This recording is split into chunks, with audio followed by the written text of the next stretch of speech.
ሰላም ጤና ይስጥልን የተከበራችሁና የተወደዳችሁ የፕራይም ሚዲያ አድማጭ ተመልካቾቻችን እንደምን ሰንበታችኋል። ይህ አቤት ጉዳይ የተሰኘው ፕሮግራማችን ነው። በዛሬ አቤት ጉዳይ ፕሮግራማችን ላይ እንደተለመደው በሀገራችን ወቅታዊ ጉዳዮች ላይ እንወያያለን። ከዛ በፊት ግን እንኳን ለ1446ኛው የኢድ አልፈጥር በዓል በሰላም አደረሳችሁ ለመላው ኢትዮጵያውያን ሙስሊሞች። ጀዋር አንተንም እንኳን አደረሰክ። ኢድ ሙባረክ። እንደምረሳሽ መስሎኝ ነው። አዎ ዛሬ የኢድ ማግስት ነው። እኛ እንግዲህ ስቱዲዮ ነው የምንገኘው። ቆንጆ በጣም ደስ የሚል አደባባይ ላይ የነበረው የሰላቱ ሁኔታ እንዲሁም ደግሞ ሰላማዊ ስቴዲየም ላይ ያው የነበረው ፍጹም ሰላማዊ መሆኑ በጣም ያስገርማል። እንግዲህ ኢትዮጵያ ውስጥ እንደዚህ አይነት ነገር እኔ ትላንት ሳይ አንድ ሰሞን የሆነ በቃ ደስ የማይል ነገር ነበረ። አሁን ባለፈው የመስቀል በዓል ተከበረ። በጣም ሰላም ነበር። ኢቭን ክራውድ ራሱ መንገዶች ራሱ እንደ ድሮ አይደለም፣ ከሞላ ጎደል ክፍት ነበር። አሽከርካሪዎችም ተባባሪዎች ነበሩ። ፖሊሶቹም በተለይ የአዲስ አበባ ከተማ ትራፊክ ፖሊስ እና የፌዴራል ፖሊሶች በእንደዚህ በዓሎች ላይ አሁን የጥምቀት የመስቀል ባለፈው የፕሮቴስታንት እምነት ተከታዮች እዚህ ስቴዲየም ማነው መስቀል አደባባይ የነበራቸው ኮንሰርት፣ አሁኑን የትላንትናውን ኢድ፣ ባለፈው የአፍሪካ ህብረት ስብሰባ እዚህ የነበረ ጊዜ በጣም በሚገርም ሁኔታ ነበረ። አንደኛ የመንገዶች መስፋፋትም የመንገዶች በየቦታው መጨመርም የራሱን የቻለ አስተዋጽኦ አለው።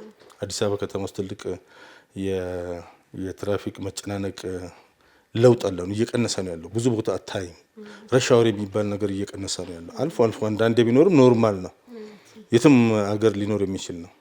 ነገር ግን እንደዛ አይነት የአደባባይ በዓላት ሲደረጉ የሚጠበቁ ነገሮች ነበሩ፣ መጨናነቆች አልነበሩም። በዚህ ዓመት እነሱ ነገሮች ሁሉ አልነበሩም። እና ይሄ ምንድን ነው የሚያሳየው? የአደባባይ በዓሉ ላይ የሚሳተፉ ተሳታፊዎች የእምነትም ሆነ ሌላ፣ ሁለተኛ አሽከርካሪዎች፣ ሶስተኛ የኮሪደር አዲሱ የኮሪደር ልማትን ተንተርሶ የተሰሩት መንገዶች፣ የእግረኛ ሜጃ መንገዶች በጣም የሚገርሙ ናቸው። አዲስ አበባ ውስጥ ማንኛውም ጤናማ ጭንቅላት ያለው ሰው ሳያደንቅ የሚያልፈው አይደለም። የትራፊክ ፖሊሶቹ አሁን እዚህ ቦሌ መስመር ላይ ብታይ ምንም ያለምንም ጭንቅንቅ ነበር። በእነኚህ ሁሉ የአደባባይ በዓላት ጊዜ የትራፊክ እንቅስቃሴ ነበረው። በጣም የሚደነቅ ነው። የትላንቱም ኢድ በጣም ጥሩ ነበረ። በሰላም ነው ያለቀው። በቃ አየር ላይ ያለችው ኢትዮጵያ፣ አሁን እኛ ሚዲያ ላይ ስለምንሰራ አየሩን እንከታተላለን። በፌስቡክ፣ በዩቱብ፣ በቲክቶክ ላይ ያሉትን ነገሮች እንከታተላለን። በተለይ ከውጭ የሚናፈሰው ወሬ አንዳንዱ ሰው በጣም ያሳዝናል። ምክንያቱም መሬት ላይ አንቺ እዚህ ቁጭ ብለሽ ኢትዮጵያ ውስጥ መሀል ከተማ ሆነሽ ያላየሽውን ያሌለ ያልተፈጠረ ነገር ተቀባብለው 20 30 40 ዩቲዩበሮች እና ሌሎች ደግሞ ቴሌቪዥኖች እንዲሁም ሌሎች ሶሻል ሚዲያዎች ነገሩን ሲያራግቡትና ኤግዛጀሬት ሲያደርጉት ሲታይ ምን አይነት ልጆች ነው ኢትዮጵያ የወለደችው ያሰኛል። ኢትዮጵያውያኖች ለዚህች ሀገር ክፋት የሚመኙ፣ ለኢትዮጵያ ክፋት የሚመኙ ኢትዮጵያ እንድትጠፋ የሚመኙ፣ እንድትፈርስ፣ ይሄንን ደግሞ በግልጽ የሚናገሩ ኢትዮጵያ በቃ ፈረሰች ብለው ፈርሳለች ብለው የሚደመድሙ እንደዚህ አይነት ነገር አየሩን በሞላበት ጊዜ መሬት ላይ ግን ችግሮች የሉም ማለት አይደለም። በርካታ ችግሮች አሉ። ወንጀለኞች በሁሉም ዓለም አሉ። ሌቦች፣ ዘራፊዎች፣ ጋንጊስተሮች ሁሉም ሀገር አሉ። ፐርፌክት ነው፣ ችግር የለም ማለት አይደለም። በችግር በዓለም ላይ አንደኛ አሜሪካ ነው። በዓለም ላይ አሁን አንዳንድ ሰው አሜሪካና ኢትዮጵያን ያወዳደራል። በዓለም ላይ በችግር አንደኛ ሀገር ቢኖር አሜሪካ ነው። ከኢትዮጵያ ጋር በፍጹም አይወዳደር። አሜሪካና ኢትዮጵያን ጎን ለጎን ብታደርጊው ኢትዮጵያ ሰላም ነው። ምክንያቱም አሜሪካን ሀገር የፌዴራል ፖሊስ፣ የስቴት ፖሊስ፣ የካውንቲ ፖሊስ፣ ሲቲ ፖሊስ፣ ስቴት ምንድነው የስቴት ትሩፐር፣ ሲአይኤ፣ ኤፍቢአይ ካሜራ በየቦታው ተደቅነው ተከባለች አሜሪካ በታጠቁ ሰዎችና በሚሊተሪ። አንድ ቀን ይሄ ሚሊተሪ አሜሪካ ውስጥ ያለው አሁን ባይኖር አሜሪካ ትጠፋለች። አንድ ቀን ይሄ አሁን የጠራቸው የሴኩሪቲ ተቋሞች አሜሪካ ባይኖሩ ሰው ይባላላል እርስ በርሱ። ኢትዮጵያ ግን ይዝ እኛ ፖሊሶች የምናውቃቸው ናቸው። በቂ ደሞዝ አይከፈላቸው፣ መኪና የላቸውም፣ ዱላ ይዘው ነው የሚሄዱት። እና ስታመዛዝኝም ይሄ ነው እንግዲህ ያው የአቅም ጉዳይ አለ። እኛ ኢትዮጵያ ነን፣ ሌላ ሀገር መሆን አንችልም። ህዝቡ ራሱ ከፍተኛ የሆነ ሰላሙን የመጠበቅ ባህል አለው እንጂ አሜሪካ አንቺ አንድ አደጋ ደርሶብሽ ፖሊስ ብትጠሪ በጣም ቢዘገይ በ5 ደቂቃ ነው የሚቆየው። በጣም ቢዘገይ 5 ደቂቃ ነው። ያም በ5 የሚመጣው ፖሊስ ይመጣል፣ እሳት አደጋ ይመጣል፣ አምቡላንስ ይመጣል፣ አንዳንድ ቦታ ሄሊኮፕተር ሁሉ ይመጣል በ5 ደቂቃ ውስጥ። ያ የሚያሳየው ምንድነው? እነኚህ ሁሉ ነገሮች እዛ ባይኖሩ በአንድ ቀን ነው ከተማው አይተናል። አሁን የ9/11 ጊዜ እዛ ነበርን እኛ። ሴኩሪቲው ተናግቶ ነበረ እና ምንድነው ፎሬነርሶችን የውጭ ሀገር ዜጎችን በየቦታው ነበር ሰው አቢዩስ ሲያደርግ የነበረው፣ ሲሰድብ የነበረው፣ እንትን ሲሉ በቃ ብዙ ነገሮች ነበሩና ኢትዮጵያን ህዝቡ ሰላም ነው፣ መሬቱ ሰላም ነው።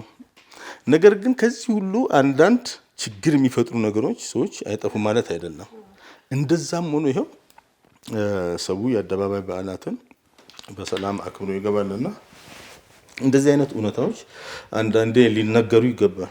አዎ ትክክል ነው። እንግዲህ በዚህ በአብዮት አደባባይ የሚከበሩ በርካታ በዓሎች አሉ። በተለይም እንግዲህ ከለውጡ መንግስት ወዲህ በርካታ በዓሎች እየተከበሩ ናቸው የሚገኙት። ኢትዮጵያውያን ምን ያህል ሰላም ወዳድ እንደሆኑ በትክክል ያየንበት፣ በተለይ እንግዲህ የዘንድሮ ኢድ እንደዚህ በጣም በርካታ ሰዎች ተገኝተው ለመጀመሪያ ጊዜ ይመስለኛል። ያው ከአመት አመት ቁጥሩ በጣም ይጨምራል። ነገር ግን ከኢድ በፊት ምንድነው የሆነው ስንል በተለይም ረመዳን ጾም ላይ የሃይማኖት ግጭቶች እንዲነሱ ሴራዎች ሲጠነሰሱ ነበረ። በትክክል መንግስትም እዚህ መሀል ላይ ጣልቃ በመግባት የጸጥታ ኃይሉ፣ የሃይማኖት አባቶች፣ የሃይማኖት ካውንስል ተቋቁሟል ኢትዮጵያ ውስጥ አሁን ከዚህ ከለውጡ መንግስት ወዲህ። እነሱ በትክክል በሰሩት ስራ ለውጥ መጥቶ ኢድን በሰላም የሙስሊሙ ማህበረሰብ እንዲያከብር አድርጓል። ኢትዮጵያ ውስጥ ሌላው ምንድነው የኢድ በረመዳን ወር ይሄ የአደባባይ ፍጡር ተዘጋጅቶ ነበር። እሱም በትክክል ሰላማዊ በሆነ መንገድ ህዝበ ሙስሊሙ ምን ያህል ሰላማዊ እንደሆነ ደግሞ ህዝበ ሙስሊሙ ብቻ ሳይሆን የአፍጥር ፕሮግራም ላይ ሌሎች ሃይማኖት ተከታዮችም ተጋብዘው ነበር። ተጋብዘዋል። መጋበዝ ብቻ ሳይሆን አሁን ሙስሊሙ ኢድን ሊያከብር በዋዜማው የኢትዮጵያ በተለይ ኦርቶዶክስ ክርስቲያን ተከታዮች ቦታውን ሲያጸዱ ነበር። ባለፈው ጥምቀት እና ይብን በመስቀልም ሙስሊሙ ወጥቶ ቦታውን ሲያጸዳ ነበር። አሁን ታቦት የሚወጣበት ዋናው ዛጃን ሜዳ የሚባለው ሙስሊሞች ሲያጸዱ ነበር። እንደዚህ አይነት ነገር ነው እንግዲህ መሬት ላይ ያለው። ሚዲያ ላይ ስታዩ ግን ተቃጥሏል እና መሬት ላይ ያለውን ነው ሰው ማየት ያለበት። ይሄ ሚዲያ ዲስትሮይ ያደርጋል፣ ብዙ ነገር ያጠፋል። ያላግባብ ህዝቡ በተለይ ኢትዮጵያውያኖች ሶሻል ሚዲያ የሚጠቀሙ ኢትዮጵያኖች በአብዛኛው በዓለም ሶሻል ሚዲያ ከሚጠቀሙት ህዝቦች ውስጥ ለክፉ አላማ ሶሻል ሚዲያን የሚጠቀሙት ኢትዮጵያኖች ብቻ ናቸው። አብዛኛው ኢትዮጵያኖች ናቸው።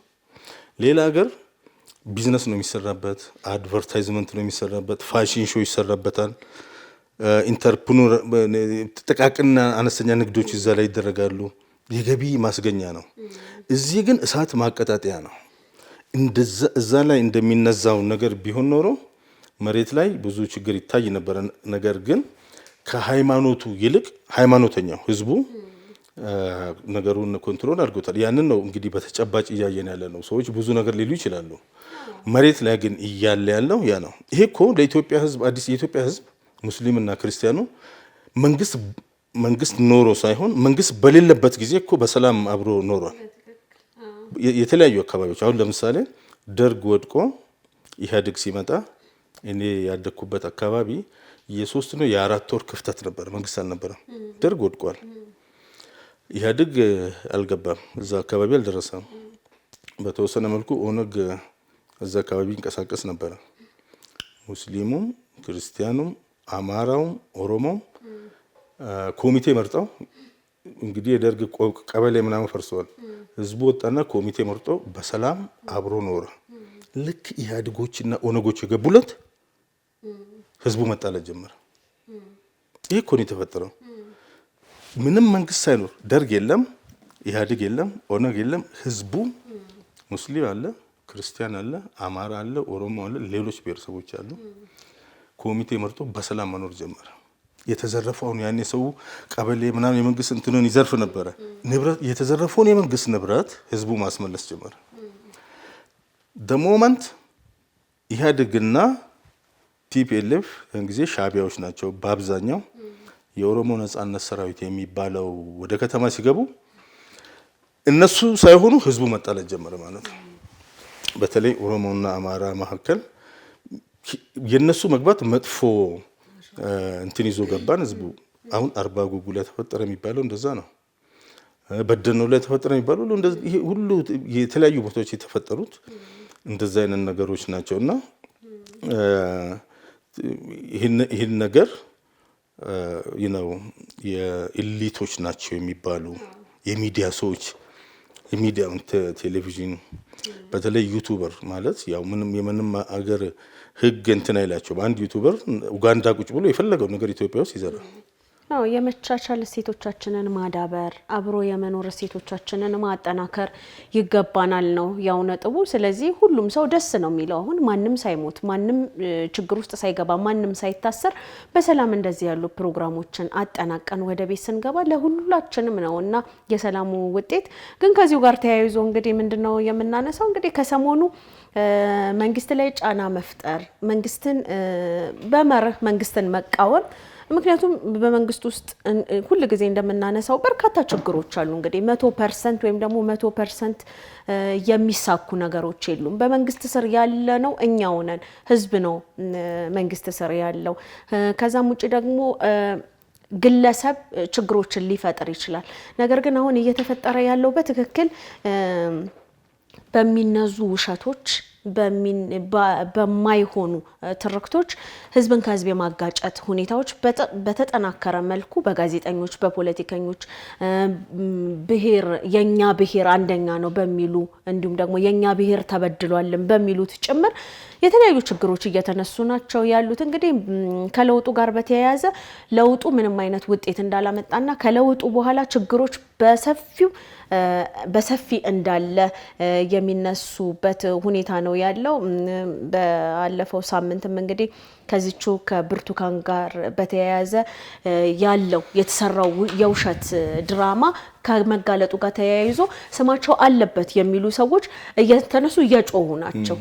በትክክል ከችግሩ ጀርባ እነሱ እንዳሉ የሚያሳዩንን መንገዶች እያየን ነው የሚገኙት። እንግዲህ እንደው በአሁን ጊዜ እስቲ ስለ ጋዜጠኞች ብናወራ የሚገርምክ ነገር እኔ እንኳን የማስታውሰው በኢህአዴግ በወያኔ ጊዜ ጋዜጠኞች ጨለማ ክፍል ነው ሸታዬ ጨለማ ክፍል እንዲቆዩ ተደርጎ ሲወጡ አይናቸው ማየት ያቃተበትን ሁኔታ እናስታውሳለን። ውሸት በስቶ እውነት መሰለ። በጣም ይዋሹና ደጋፊ ደግሞ አላቸው። እዚህ ከሚዲያው ጋር ከኢትዮጵያ ሚዲያዎች ጋር ተያይዞ ያለው ነገር ምንድነው? ሚዲያዎቹ ይዋሻሉ። አንድ ሚዲያ ተመልካች የሚያገኘው ተወዳጅ የሚሆነው በጣም በዋሸ ቁጥር ነው። ብዙ ውሸት መዋሸት ያልቻለ ሚዲያ አድማጭ የለውም፣ ተከታይ የለውም። ውሸታም ሚዲያዎች ብዙ ተከታይ ያላቸው በአንድ ወር ውስጥ በመቶ ሺህ የሚቆጠሩ ሰብስክራይበር ያገኛሉ ሶሻል ሚዲያዎች። አንድ ጊዜ የዛሬ 4 ዓመት አካባቢ ኬሎ የሚባል ሚዲያ አለ አሁን አሜሪካ ሀገር በአፋን ኦሮሞ በአማርኛ የሚሰራ ኬሎ ሚዲያ ምን አለ በሚስጥር የደረሰን የጠቅላይ ሚኒስትሩ ንግግር ብለው ወደ 2 ሳምንት አናውንስ አደረጉ ማለት ነው። ማስታወቂያ ሰርተው በዚህ ቀን ጠብቁና ነው ከውስጡ ፕሮሞዎች ቆራርጠው መጥፎ ንግግር ከጠቅላይ ሚኒስትሩ አፍ ሲወጣ አየን። ይሄ በሚስጥር ነው ከውስጥ የደረሰን ነው ብለው ሰው በኬሎ በገፍ ሲጠብቀው ቆየና ቀኑ ሲደርስ የ45 ደቂቃ የጠቅላይ ሚኒስትሩ ካቢኔዎች ጋር የሆነ ግሪን ሃውስ ነገር ነው ያደረገውን ንግግር ሰማን። ንግግሩ የጠቅላይ ሚኒስትሩ ነው የተባለው በጣም አደገኛ ንግግር ነው። በጣም አደገኛ ንግግር ነው። 45 ደቂቃ ሙሉ ንግግሩን ሰማንና ባለሙያዎች በተለያየ እንግዲህ ቴክኖሎጂ ተጠቅመው ሲያዩት ንግግሩ የ70-80 ንግግር የተቆራረጠ ነው። የተቆራረጠና ያስታውቃል። በኤዲቲንግ የሚሰራው የተቆራረጠና የተገጣጠመ ነው። ይሄንን ኢትዮጵያውያኖች ብቻ አይደሉም፣ ኢትዮጵያዊ ያልሆኑ ድርጅቶች ይሄንን ሚስጥር አወጡ። ይሄኔ ኬሎ ሚዲያ ይቅርታ ጠየቀ። አሳስተውን ነው እዛ መንግስት ውስጥ ያሉ ሰዎች አሳስተው ልከውብን ነው ብለው በመዋሸታቸው አፍረው ይቅርታ ጠየቁ። ደጋፊዎቻቸው እንዴት ይቅርታ ትጠይቃላችሁ? እንደውም ከዚህ የበለጠ መዋሸት አለባችሁ፣ ጠንክሩና ዋሹ፣ እኛም ብር እንሰጣቸዋለን ብለው ተሰብስበው ፈንድሬዝ አድርገው ብር ሰጧቸው በደንብ እንዲዋሹ። ሁሉም ሚዲያ ጋር ያለው ይሄ ነው። ውጭ ያለው አንከር ሚዲያ በዩ፣ ኢትዮ 360 በዩ፣ ኦኤምን በዩ፣ ኢሳን በዩ፣ በጠቅላላ ሚዲያዎች በጣም የሚዘጋጁት ጠዋት ከእንቅልፋቸው ተነስተው ፕሮግራማቸውን አየር ላይ እስከሚያውሉበት ድረስ በዓለም ላይ ኢትዮጵያን በሚመለከት አለ የሚባሉ ውሸቶችን ይፈጥራሉ። ፈጥረው ሚዲያ ላይ ቁጭ ብለው ይናገራሉ። አይተሽ እንደሆነ አሁን ስለ ኢትዮጵያ መንግስት የሚወራው በቃ ማህፀኔን ተወጋው፣ አንገቴ ተቆረጠ፣ እነኚህ ጨካኝ አይኔን ጎልጉሎ አወጡት፣ በጣም ሞቼ የተነሳው ብዙ ለመዋሸት በሚሞክሩበት ጊዜ ምንድነው የሚሆኑት? የማይታመኑ ውሸቶችን መዋሸት ጀመሩ። በጠቅላላ የነኚህ ሰዎች የነኚህ አካላት ተግባር ከዚህ ጋር የተያዘ ነው ማለት ነውና ሌላው ምንድነው የውሸቱ ዋናው አሁን ብዙ ነገሮችን ሞከሩ። ኢትዮጵያ ውስጥ አሻጥር ሞከሩ። መጀመሪያ ላይ መንግስትን በአሻጥር መገልበጥ አለብን ብለው መንግስትን እኮ ለመገልበጥ ከተፈለገ እኮ ትክክለኛ መንገዶች አሉ። የኢትዮጵያ መንግስት አሁን ጠቅላይ ሚኒስትሩንም ለመቀየር ከተፈለገ በጣም ጥሩ ዲሲፕሊን ያለው ትክክለኛ መንገዶች አሉ። ህዝብ ማደራጀት፣ መሳሪያ ያለመታጠቅ ማራቅ፣ መሳሪያ ማራቅ፣ ስድብን ማራቅ ያለመሳደብ፣ እርግማን መተው፣ ፕሮፓጋንዳን መተው፣ ግን በስነ ስርዓቱ በዲሲፕሊን ተደራጅተው ሰው አስተምረው በልማት ላይ ተሳትፎ መንግስት የሚያደርገውን የልማት ጥሪ፣ ልማት ማለት ፖለቲካ አይደለም፣ ተሳትፎ የህዳሴ ግድቡ ሲጠይቁ ሄደው አበርክተው ኢትዮጵያ ቀይ ባህር አክሰስ እያገባናል ብለው እዛ እንትን ብለው በዛ አይነት ቢንቀሳቀሱ ኖሮ ለምርጫ ቢቀርቡ እነኚህ ሰዎች ምርጫው ቢታለል እንኳን ህዝቡ ይደግፋቸው፣ ህዝቡ ከነሱ ጎን ይቆማል። ምክንያቱም የመጡበትን መንገድ ህዝቡ ያውቃል። ነገር ግን ያንን ትተው አሻጥር መስራት ጀመሩ። ከነጋዴዎች ጋር ቢሮክራሲ ውስጥ ተሰግስገው የፌዴራል ቢሮ ውስጥ ተሰግስገው የአዲስ አበባ ከተማ አስተዳደር፣ ኦሮሚያ ውስጥ የተለያየ የኦሮሚያ መዋቅር ውስጥ ገብተው በአማራ ክልል ኦልሞስት የአማራ ክልል መንግስት ፓራላይዝድ እስኪሆን ድረስ በክልሉ መዋቅር ውስጥ ገብተው ህዝቡን የኑሮ ተጠቃሚ እንዳይሆን አድርገው አደህይተውት ሕክምና እንዳያገኝ ትምህርት እንዳያገኝ አድርገው በዚህ መንገድ መንግስትን አሽመድምደን እንጥላለን ብለው ሞከሩ። አልተቻለም። በነውጥ ሞከሩ። ሰላማዊ ሰልፍ ወጥተው አዲስ አበባ ውስጥ በህቡ ተደራጅተው በዋትስአፕ እና በቴሌግራም ግሩፕ ፈጥረው በየትምህርት ቤቱ ተማሪዎችን አሳምፀው ህፃናትን አሳምፀው መንግስትን እንትን ለማለት ሞከሩ። ቤተ እምነቶች ውስጥ ገብተው በኦርቶዶክስ ቤተክርስቲያን ውስጥ ገብተው በሙስሊሙ ውስጥ ገብተው እዛ ውስጥ ነውጦችን ለማምጣት ሞከሩ፣ አልተቻለም። በፕሮፓጋንዳ ሞከሩ፣ በመላ ዓለም ተሰራይተው ምንም መንግስትን ሊያነቃንቁት አልቻለም። በጦርነት ሞከሩ፣ ጠመንጃ አንስተው ግማሹ ትግራይ ጫካ ገቡ፣ ከቤተ መንግስት ወጥተው ጫካ ገቡ ትግራይ። እዚህ ደግሞ ወለጋና ጉጂ አካባቢ ጫካ ውስጥ ገቡ፣ ታጠቁ፣ ሰው መዝረፍ ጀመሩ፣ የመንግስት አመራር አካላቶችን መግደል ጀመሩ፣ የፓርቲ ሰዎችን። አልተቻለም። ጦርነት አወጁ፣ ሰፊ ጦርነት አወጁ፣ አልተቻለም። አሁን ሁሉን ነገር አሟጠው የቀራቸው ነገር ምንድነው? ውሸት ብቻ ነው። ስለዚህ አሁን ገና ብዙ ይዋሻል በእነኚህ ሰዎች አካባቢ። በኢትዮጵያ መንግስት ላይ ገና ብዙ ውሸት ይዋሻል። የኢትዮጵያ መንግስትም ብዙ ውሸት እንደሚመጣ አውቆ መዘጋጀት መቻል አለበት። በጣም የሚገርምክ ነገር እንግዲህ የኢትዮጵያ ሚዲያዎችና ሌሎች ሚዲያዎችን ብትከታተል ለምሳሌ እኔ አረበኛ ቋንቋ እችላለሁና አረቦች እንኳን ስለ ኢትዮጵያ እድገት አረቦች እንኳን ብዙም ጊዜ ስለ ኢትዮጵያ ማውራት አይፈልጉም። ነገር ግን ስለ ኢትዮጵያ መንግስት የኢትዮጵያ አሁን ገና ለዜጎቿ የሚቆረቆር መሪ እንዳገኘች ይናገራሉ። ምንድነው የተደረገው? እናውቅ ነበር በወያኔ ጊዜ ጠቅላይ ሚኒስትሩ እኮ ከአረብ ሀገር የተረፈኝ እብድና በርሜል ብቻ ነው ብሏል። ነገር ግን ጠቅላይ ሚኒስትሩ እንደመጡ ምንድነው ያደረጉት? በየእስር ቤቱ በሳውዲ አረቢያ፣ በዱባይ ያሉ፣ በኩዌት፣ በተለያዩ የአረብ እስር ቤት ያሉ ሴቶችን ሄደው ጎብኝተዋል። መጎብኘት ብቻ አይደለም፣ ሄደው አምጥተዋል። ማምጣት ብቻ አይደለም፣ ምንድነው ያደረጉት? የራሳችንን ፕሌን አዘጋጅተው ሴቶቹ ወደ ሀገር እንዲገቡና ከዛም በአሁን ሰዓት የተቋቋመው የክህሎት ሚኒስቴር ለሴቶቹ ድጋፍ በመስጠት ስራ ሀገራቸው ላይ እንዲያገኙ ተደርጓል። ሌላው በዘመናችን አይተን የማናቀውን ሰዎች ከሀገር ሲወጡ በተለይ ሴቶች ናቸው እንግዲህ ይሰደዳሉ የሚባሉ፣ በእርግጥም ወንዶችም አሉ። በኤጀንሲ ነው የምትሄዱ፣ በደላላ ምናምን ይሄዳል። አዎ ዛሬ ግን መንግስት ስንት ደሞዝ እንደምታገኝ ቋንቋ ተምረክ ነው እየሄደ ያለው አሰልጥነው ማለት። ይሄንኑ ሂደት አቢዩስ የሚያደርጉ ደግሞ አሉ። ይሄንኑ ትክክለኛ ተግባር እዛ ውስጥ ተሰክስገው አቢዩስ የሚያደርጉ አሉ እና ይሄ ነው። ሌላው አሁን አንቺ ያነሳሽው ነገር አሁን ከነገ ወዲያ የጠቅላይ ሚኒስትሩ ወደ ስልጣን መምጣት 7ኛ ዓመት ነው። አንቺ ጊዜው እንዴት ይሮጣል? በጣም 7 ዓመት ነው ጊዜው በጣም ይሮጣልና 7 ዓመት ይቀረዋል።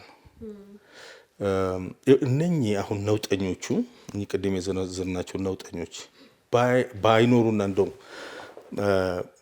ቢቻል ከመንግስት ጎን ቢቆሙ ባይቻል ዝም ብለው ኑሯቸውን ቢኖሩ ኖሮ ኢትዮጵያ በከፍተኛ ደረጃ ተለውጣ ነበረ። ዛሬ ላይ በዚህ ሁሉ ጦርነት መሃል የህዳሴ ግድቡ ሊጠናቀቅ ነው። በዚህ ሁሉ ነውጥ መሃል ኢትዮጵያ በስንዴ ምርት ራሷን ትችላለች። በአሁኑ ጊዜ ኢትዮጵያ እንደ ሀገር ኢትዮጵያውያንን ለመቀለብ ስንዴ ከውጭ አትገዛም። ስንዴ ከውጭ ሊመጣ ይችላል። የእርዳታ ሰዎች ሊያመጡ ይችላሉ፣ ነጋዴዎች ሊያመጡ ይችላሉ። ነገር ግን የኢትዮጵያ መንግስት ስንዴ ከውጭ አያመጣም። የኢትዮጵያ መንግስት ለረጅም ጊዜ በኢትዮጵያ ውስጥ ወንጀል ተደርጎ የነበረውን የቀይ ባህር አክሰስ የቀይ ባህር መንገድ ለውይይት አቅርቧል፣ ጥያቄ አንስተዋል። ዓለም እየተነጋገረበት ነው። የቀን ጉዳይ እንጂ የማይቀር ነገር እየሆነ ነው። በዚህ ሁሉ ነውጥ መካከል ትልልቅ ፕሮጀክቶች በኦሮሚያ በአማራ ክልል ጸረ ፕሮጀክት የሆነ ተቋም ባለበት ክልል ሳይቀር ከፍተኛ የሆነ ፕሮጀክቶች እየተሰሩ ነው። በዚህ ሁሉ ጦርነት መሃል አዲስ አበባ ከተማ ውስጥ ትልቅ ለውጥ ነው ያለው። በበርካታ ከተሞች በጎንደር፣ ባህር ዳር፣ ጅማ፣ አዳማ የኮሪደር ልማትና ሌሎች ድሬዳዋ እያየን ጅጅጋ እያየን ያለነው ነገር ቀላል አይደለም። ይሄን ለምን ኢትዮጵያን የሚሉ ሰዎች እንደ ቀላል እንደሚያዩት አይገባኝም። ኢትዮጵያውያኖች ሲመቻቸው ለምንድን ነው ኢትዮጵያውያኖች የማይመቻቸው? እንግዲህ ምን መሰለክ አሁን ጠቅላይ ሚኒስትሩ በርካታ ከሚሰሩት ዋናውና የዓለም ችግር የሆነው የአረንጓዴ አሻራ ትልቅ ስራ ነው። የአረንጓዴ አሻራ ምክንያቱም የአየር ንብረት ለውጡ ዓለም በጣም የሚፈራው ነገር የአየር ንብረት ለውጥ ነው። ነገር ግን በዚህ ላይ በስፋት መትከል ብቻ አይደለም። ድሮም እናውቃለን። ጠቅላይ ሚኒስትር መለስ ዜናዊን አስታውሳለሁ የሄደውን ነገር ቆፍሮ ማስቀመጥ ሁኔታዎች ነበሩ። ዛሬ ግን መሬት ላይ የምታየው እውነት አለ። የሆነ ቦታ ስትሄድ ዛፎቹ ጥላ ነው። ስለ ዝናብ ስናወራ የሚተከሉ ዛፎች ትልቅ ውጤት ናቸው። ሌላው እንግዲህ ስለ ሴቶች ብዙ ጊዜ ስለ ሴቶች ያወራሉ እነዚህ ጋዜጠኛ ነን የሚሉ ፖለቲከኞች። አሁንም ከዚህ ከውሸት ታሪክ ጀርባ የሴት ልጅ ጥቃት ብለው አንስተዋል። ነገር ግን ሴቶች የተከበሩት እኮ ከጠቅላይ ሚኒስትሩ በኋላ ነው። በርካታ ሴቶች ስልጣን ያገኙት በጠቅላይ ሚኒስትሩ ነው። ከዛም ውጭ የሴት አደረጃጀቶች በትክክል ስራ መስራት የጀመሩት ከለውጡ መንግስት በኋላ ነው። ምክንያቱም ይሄ የለውጡ መንግስት እንዲመጣ ጠቅላይ ሚኒስትሩ ያውቃሉ። ብዙ ነፍሰ ጡር ሴቶች ዋጋን እንደከፈሉ እርሳቸው ያውቃሉ። ስለዚህ ዛሬ ለሴቶች ቆመናል የሚሉ በጣም ነው የሚያሳዝኑኝ። ምክንያቱም ሴቶች እንዲጎዱ ሴቶች በፋኖና በሸኔ እኮ ነው ሴቶች እየተደፈሩ ያሉትና የማይፈልጉትን ልጅ እየወለዱ ያሉትና ስለዚህ ስለ ሴቶች ሲያወሩ ለምሳሌ እንደነዚህ አይነት ውሸቶች ናቸው ወይ የሴቶችን ችግር እንዲያበቃ የሚያደርገው?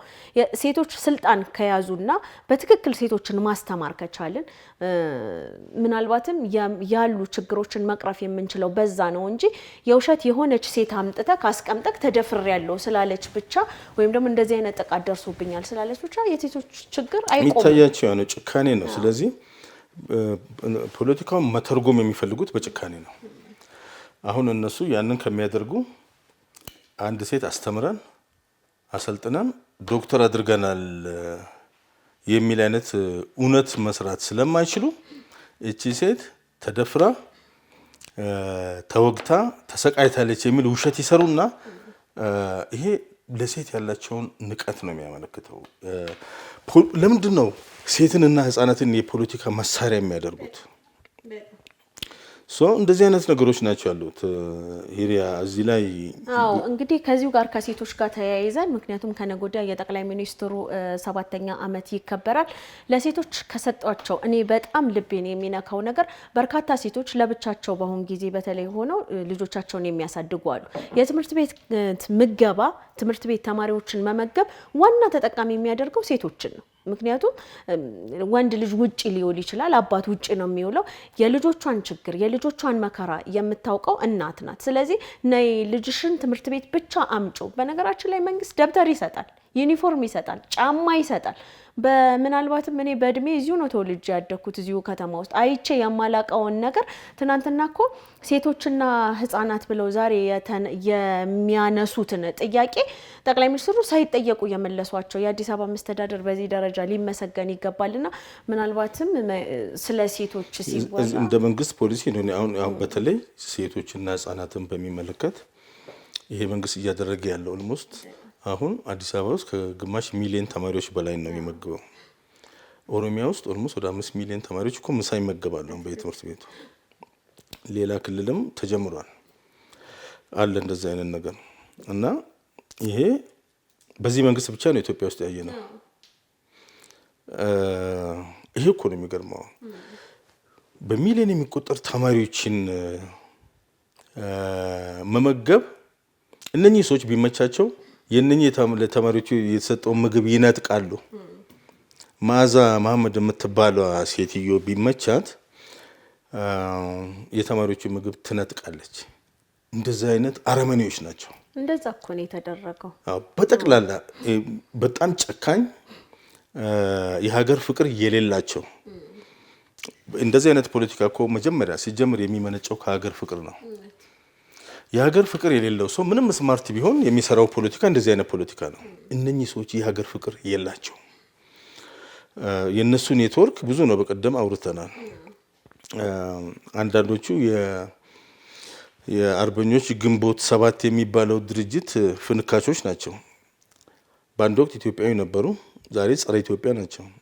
አንዳንዶቹ የሰማያዊ ፓርቲ፣ አንዳንዶቹ ደግሞ ከወያኔ ከኢህአዴግ የተፈነከቱ ናቸው። እንደነ ገዱ አንዳርጋቸው የሚባሉ እነኚህ ሰዎች የሀገር ፍቅር ቢኖራቸው ኖሮ ሀገርን ያስቀድሙ ነበር።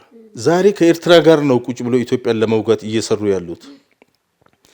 ስለዚህ ይሄ በጣም አንደኛ አያሸንፉም። በዚህ እነ ኢትዮጵያ ውስጥ ለውጥ ቢመጣ በእነኚህ ሰዎች መንገድ አይመጣም። እንደው ምናልባት ሌላ መንገድ ላይ አሁን ምንድነው መንግስት ፋኖች ከፋኖ ጋር ጥሪ ያደረገላቸው የሚባል በጣም ሲወራ ነበር ለድርድር ሶስተኛ ወገን ባለበት በሶስተኛ ሀገር ጥሪ ያደረገላቸው የሚባል ሲወራ ነበርና አንዳንድ ፋኖች ምላሽ የሚሰጡት ምንድነው መንግስት በቃ ሊወድቅ ስለደረሰ እየወደቀ ስላለ ነው እየለመነን ያለው ይላሉ። እቺ በጣም መጥፎ ቆመር ነች። የኢትዮጵያ ተቃዋሚ ፖለቲከኞች ትልቁ ስህተታቸው ሲጀመር ይሄ ነው። ለምሳሌ ኢህአዴግ ወደ ስልጣን እንደመጣ የኦሮሞ ነጻነት ግንባር ለቆ ወጣ። ከሽግግር መንግስቱ ለቆ በወጣ በሁለተኛ ነው በሶስተኛ አመቱ ኢህአዴጎች የሰላም ጥሪ ያደረጉ እነ ጠቅላይ ሚኒስትር መለስ ዜናዊ የሰላም ጥሪ ያደረገ። ከኦነጎች የነበረው መልስ ምንድነው? ሊወድቅ የደረሰ መንግስት ጋር አንነጋገርም አሉ። ያ የሆነው በ86 ነው። በ89ም እንደገና ጥሪ ተደረገ። ሊወድቅ ከደረሰ መንግስት ጋር አንነጋገርም አሉ። እየወደቀ ያለው እኮ መንግስት ሳይሆን እነሱ ነበሩ። አንድ ታጋይ ከኢትዮጵያ ወጥቶ ወደ ኬንያ እየሸሸ ጥሪ ሲደረግ የውሸት ያን ጊዜ መለስ ሲያደርግ የነበረው ጥሪ የእውነት ጥሪ አልነበረም። ቢሆንም ያንን አድቫንቴጅ መጠቀም ነበረባቸው። እንደዛ እያሉ 27 ዓመት ህዝቡን ለሰቆቃ በአምባገነኑ የቲፒኤልኤፍ ስርዓት ስር አቆይተውታል። ውስጡ የነበሩ የኦሮሞ ልጆች ባይኖሩ ኖሮ የኦሮሞን ህዝብ ከመሬት ላይ የማጥፋት የተመቻቸ ቦታ ነበሩ። ምክንያቱም የኦሮሞ ነጻነት ግንባር ዶክተሩንም፣ አስተማሪውን፣ አርቲስቱን፣ ጋዜጠኛውን፣ ሼኪውን፣ ሀጂውን ይዞ ከሀገር ወጣ። ኬንያ ዩኤን ብትሄጂ እና ሱዳን ዩኤን ሁሉም ተሰልፏል ወደ አሜሪካ ለመሄድ። እንደዛ እየሸሸ ያለ ድርጅት ሊወድቅ የደረሰ መንግስት ነው የሰላም ጥሪ የሚያደርገው ብሎ ኦልሞስት በ27ኛው ዓመት አገር በቀል ወጣቶች ባደረጉት እንቅስቃሴ ያለውጥ መጣ። እነኚህም አሁን እንደዛ ነው የሚሆነው። መንግስት ሊወድቅ ደርሶ ነው አይደለም። መንግስት ሊወድቅ አልደረሰም። ማንም በዓለም ላይ ማንም ኃይል ሊጥለው የማይችል መንግስት ነው ኢትዮጵያ ውስጥ ያለው። ለዛ መሰረት የሰደደ የሀገር መከላከያ ሰራዊት አለ። በጦርነት ለሚመጣ በጣም ቁርጠኛ ሀገር ወዳድ የሆኑ ራሳቸውን የሰጡ ልጆች ናቸው። እቺ ነገር እየመሩ ኮብላዮች አይደሉም። የኮበለሉ ሰዎች አገር ውስጥ ኃላፊነት ወስዶ መስዋዕትነት እየከፈለ ያሉ ሰዎች ላይ እንደዛ አይነት ሊወድቁ የደረሱ ነው ምናምን ሲሉ ምን ያህል ኋላ የቀረ ፖለቲካ እያራመዱ እንደሆነ ነው መናገር የሚቻለው። አዎ የችግሩ መነሻ ራሳቸው ሆኖ ሳለ እኔ በጣም የሚገርመኝ ነገር አሁን ለምሳሌ መንግስትን እንግዲህ በፓርላማ ሳይቀር የጦር ጠንሳሽ ምናምን የሚሉ እንግዲህ ንግግሮች ይነገራሉ። ነገር ግን እስቲ ስለ ትግራይ እንኳን ቢወራ የትግራይ ጦርነት መነሻው እኮ የህዋቶች ችግር ነበረ። ከዛም በተጨማሪ እንግዲህ በአንድ ሀገር ውስጥ ሁለት መንግስት ሊኖር አይችልም። በፋኖ የሚደረገው በሸኔ የሚደረገው ችግሮች የችግሮቹ መነሻ ሸኔዎች ወይም ደግሞ ፋኖች ነው ሊሆን የሚችሉት ማለት ነው። ነገር ግን እነዚህ ተንታኝ ነን በለው የፖለቲካ ፓርቲ ተፎካካሪ ፓርቲ ነን በለው ጋዜጠኞች ነን ብለው የሚያነሱት ነገር ችግሩን ወደ መንግስት የማላከክ ሁኔታዎች አሉ። ይሄ ለምንድን ነው? በሀገሪቷ ውስጥ በአሁን ሰዓት እየመጡ ያሉ ለውጦች በነሱ አስተዋጽኦ አልመጣም። ምንም አይነት አስተዋጽኦ የላቸውም። ስለዚህ ይናደዳሉ። ለምሳሌ እኔ ያስታውሳለሁ 4ኛ ክፍል እየተማርኩ ነው ዩኒፎርም እንደ ሀገር የመጣው በዚሁ በፊንፊኔ ከተማ ውስጥ ማለት ነው። ዩኒፎርም አጥተው ትምህርት ያቋረጡ ልጆችን በትክክል አስታውሳለሁ። ስለዚህ የሚማሩ ልጆች ዛሬ የሚያምር ዩኒፎርም በነገራችን ላይ በየአመቱ ዩኒፎርም ተቀይሮ ይሰጣል። የመንግስት ትምህርት ቤቶች ላይ ጫማ ይሰጣል። ስለዚህ በዛን ጊዜ እነሱ በሚመሩት ጊዜ አሁን ወያኔዎች ለመተቸት ሲሞክሩ በጣም ይገርመኛል። ምክንያቱም ዩኒፎርሙ 40 ምናምን ብር አካባቢ ነበር። በጣም የሚገርምህ ነገር ብዙ ብር ነው በሰዓቱ ማለት ነው 91 92 አካባቢ። ስለዚህ ዩኒፎርም ማተው ያቆሙ ተማሪዎች ዛሬ ላይ ግን መንግስት ኑና ዩኒፎርም ወሰዱ እየለካህ ነው የምትወስደው የሚመችከን እንትን ማለት ነው። ስለዚህ በዚህ ጊዜ ላይ መንግስትን ለመተቸት መሞከር በሴቶች በተለይ በህፃናት ላይ ጉዳይ ላይ ሲመጡ ትንሽ ስሜታዊ ስለሚያደርገኝ ነው። እጅግ በጣም አመሰግናለሁ። እንግዲህ ጀዋር የተከበራችሁና የተወደዳችሁ የፕሮግራማችን አድማጭና ተመልካቾች ፕሮግራማችን የተከታተላችሁትን ይመስል ነበረ። ቀሪ የፕራይም ዝግጅቶች እንደቀጠሉ ናቸው። መልካም ጊዜ ይሁንላችሁ።